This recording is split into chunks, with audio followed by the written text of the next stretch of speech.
اعوذ باللہ من الشیطان الرجیم بسم اللہ الرحمن الرحیم از جب یریکہم اللہ یریکا یری دکھایا کا آپ کو ہم انہیں یریکہم اس میں فعل فاعل مفعول تینوں چیزیں موجود ہیں۔ فرمائے اذ یریکہم اللہ، یریکہم جب اس نے دکھایا آپ کو، ہم انہیں، اللہ نے، جب اللہ نے آپ کو انہیں دکھایا، فی میں، منامی کا، منامی خواب کا آپ کے، فی منامی کا آپ کے خواب میں، قلیلاً تھوڑا، اذ یریکہم اللہ فی منامی کا قلیلا، جب آپ کو اللہ نے آپ کے خواب میں ان کافروں کے لشکر کو تھوڑا کر کے دکھایا تھا۔ ولو، اور اگر، اراکہم، ارا دکھاتا کا آپ کو، ہم انہیں، کثیرن زیادہ، ولو اراکہم اور اگر اللہ، یہاں ارا دکھاتا آپ کو، یہاں اللہ جو لفظ ہے وہ محذوف ہے، چھپا ہوا ہے، تو فرمایا ولو اراکہم، اور اگر وہ آپ کو انہیں دکھاتا کثیرن زیادہ، لفشلتم، تو تم ضرور ہمت ہار جاتے۔ یہاں اب مسلمانوں سے خطاب آ گیا ہے، پہلے حضور صلی اللہ علیہ وآلہ وسلم سے خطاب تھا، اب لفشلتم اس میں مسلمانوں کو خطاب ہو گیا ہے۔ تم کا مطلب یہ جمع مذکر حاضر کے لیے آتا ہے، صیغہ ضمیر، لفشلتم تم ضرور ہمت ہار جاتے، وَلَتَنَازَعْتُمْ اور لَنَتَنَازَعْتُمْ تم ضرور باہم جھگڑنے لگتے، فی الامری اس معاملے میں، یعنی اس جنگ کے معاملے میں تم باہم ضرور لڑنے لگ جاتے، جھگڑنے لگ جاتے۔ وَلَكِنَّ اللَّهَ لیکن اللہ نے، سلم اس نے بچا لیا، مسلمانوں کو بزدلی سے، باہمی نزاع سے اللہ نے بچا لیا۔ انہو بے شک وہ، علیم خوب جاننے والا ہے، بذات الصدور سینوں کی باتوں کو، سینوں کی چھپی باتوں کو، بے شک وہ خوب جاننے والا ہے۔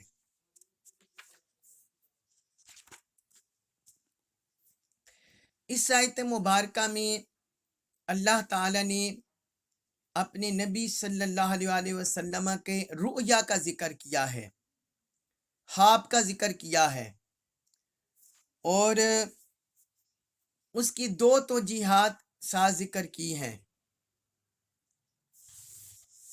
فرمایا اذ یریکہم اللہ،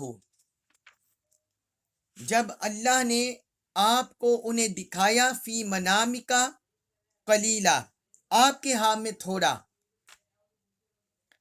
جب اللہ نے ان کافروں کو آپ کے خواب میں تھوڑا دکھایا،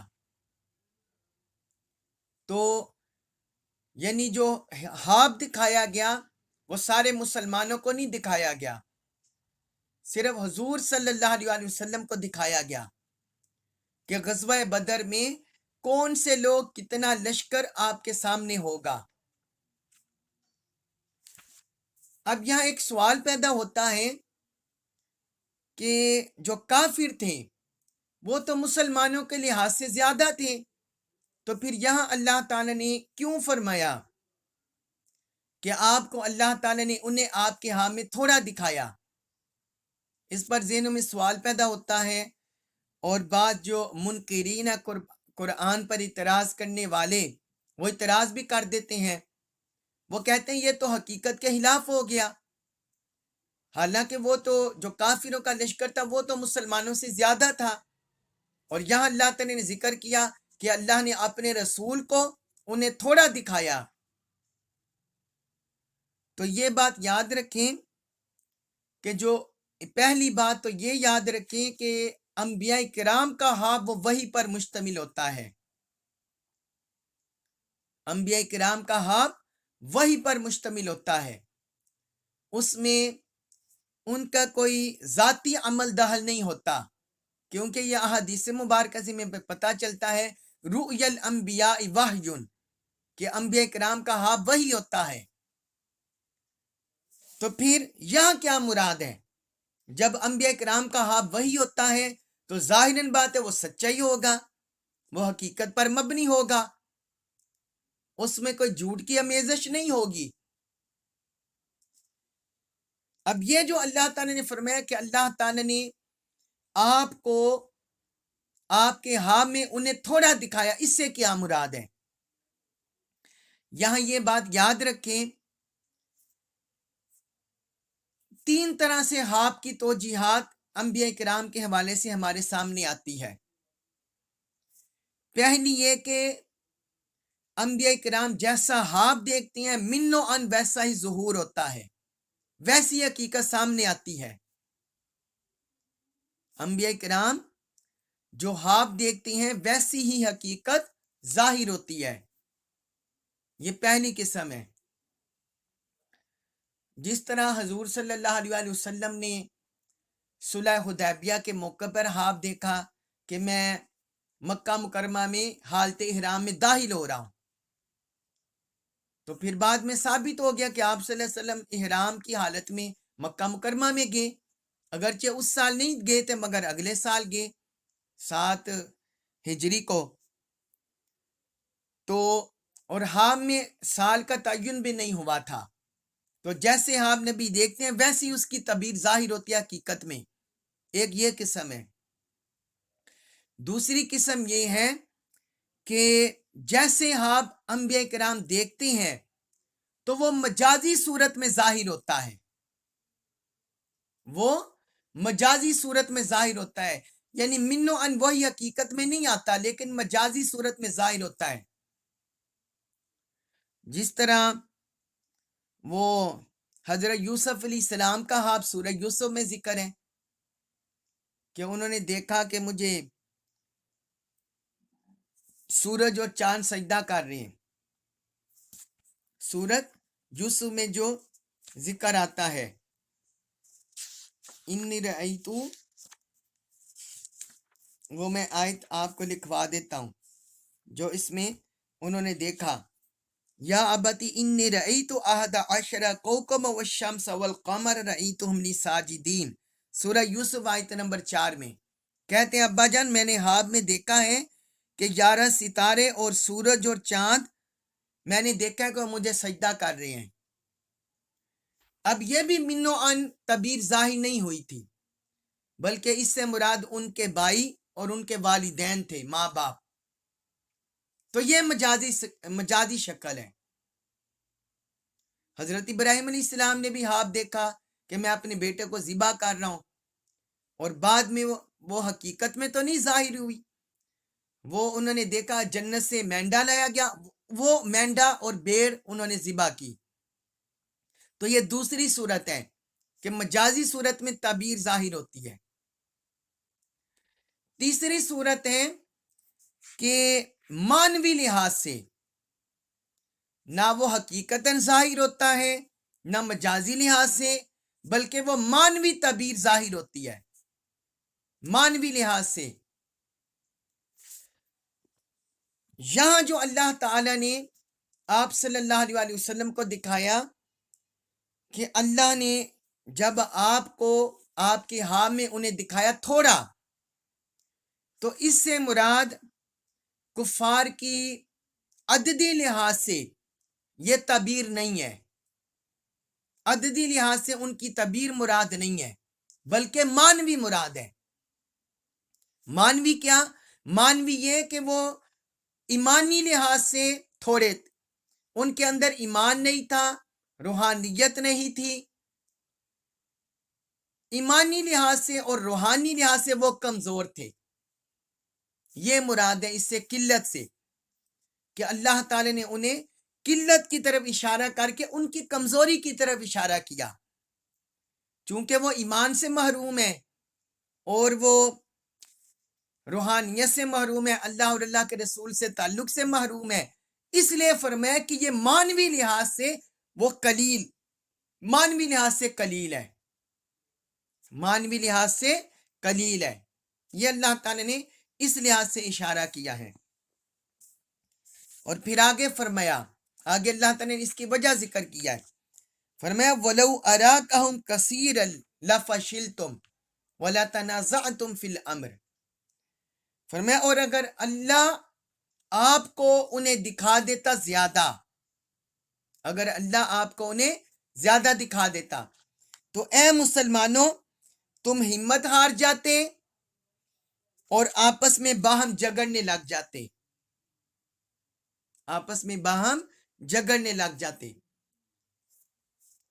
اب یہاں دیکھیے کہ اللہ تعالیٰ نے 3 بار اپنے حبیب صلی اللہ علیہ وسلم کو خواب دکھانے کا ذکر کیا۔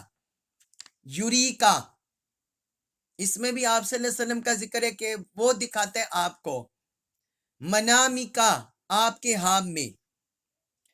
اراکا ہم، اراکا اس نے دکھایا آپ کو۔ جب خواب دکھانے کا ذکر آیا اس میں اللہ نے اپنے رسول مکرم صلی اللہ علیہ وسلم کا ذکر کیا، اور جب بزدلی کا ذکر آیا، ہمت ہارنے کا ذکر آیا، کمزوری دکھانے کا ذکر آیا، اس میں مسلمانوں سے خطاب کیا۔ کیوں؟ کیونکہ اللہ کا رسول کبھی بھی کمزور نہیں ہوتا۔ اللہ کا رسول اللہ کے امر کے بارے میں، اللہ کے حکم کے بارے میں، احکام کے بارے میں وہ جری ہوتے ہیں، طاقتور ہوتے ہیں، اور وہ اپنے آپ کو کفر کے مقابلے میں کمزور نہیں دکھاتے۔ اس لیے اللہ تعالیٰ نے فرمایا، تو یہاں مسلمانوں کا ذکر کیا، اس میں بھی سارے مسلمان مراد نہیں ہیں، بلکہ وہ شروع میں جو ہم پڑھتے آ رہے ہیں کمزور طبقات، جو مسلمانوں کے اندر کمزور طبقات تھے یا منافقانہ طبقات تھے، جن کا مال کی طرف دھیان تھا، جن کا لشکر وہ جو تجارتی قافلہ آ رہا تھا ان پر حملہ کرنے کی طرف دھیان تھا، اس کا ذکر ہے،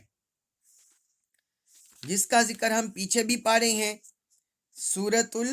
یہی آیت نمبر 7 میں، اور آیت نمبر 6 میں بھی اللہ تعالیٰ نے ذکر کیا، آیت نمبر 5 میں بھی ذکر کیا اسی طبقے کا۔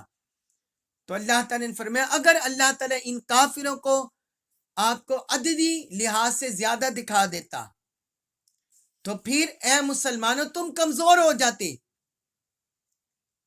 تمہارا دل بیٹھ جاتا، تم ہمت ہار جاتے، تم کہتے کہ ہمارے پاس ہماری تعداد بھی کم ہے، ہمارا اسلحہ بھی کم ہے، وسائل بھی کم ہے، تم ان سے مقابلہ نہ کرتے۔ وَلَتَنَازَعْتُمْ فِي الْأَمْرِ، اور تم باہم جگڑنے لگ جاتے جنگ کے معاملے میں، کہ جنگ کریں یا نہ کریں، میدان میں اتریں یا نہ اتریں۔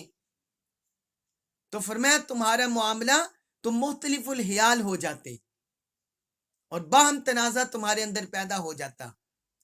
اس لیے اللہ تعالیٰ نے عددی لحاظ سے جو وہ کثرت سے تھے ان کو نہیں دکھایا، بلکہ مانوی لحاظ سے جو کمزور تھے ان کی قلت کو اسے دکھایا۔ فرمایا آگے وَلَٰكِنَّ اللَّهَ سَلَّمَ، اور لیکن اللہ نے بچا لیا، یعنی مسلمانوں کو باہمی تنازع سے، بزدلی سے، ہمت ہارنے سے مسلمانوں کو بچا لیا۔ اِنَّهُ عَلِيمٌ بِذَاتِ الصُّدُورِ، بے شک وہ سینوں کی باتوں کو خوب جاننے والا ہے، اسے علم ہے کہ انسان اپنے دل میں کیا پروگرام بنا سکتا ہے، کیا مقاصد متعین کر سکتا ہے۔ فرمایا رب سب باتوں سے آگاہ ہے، سب باتوں سے آگاہ ہے، دل کے رازوں سے آگاہ ہے۔ اس کے بعد ہے سورۃ الانفال آیت نمبر 44 اس میں ارشاد فرمایا وَإِذْ، اور جب یُریکُمُوہُم، یُری اس نے دکھایا، کمو تمہیں، ہم انہیں،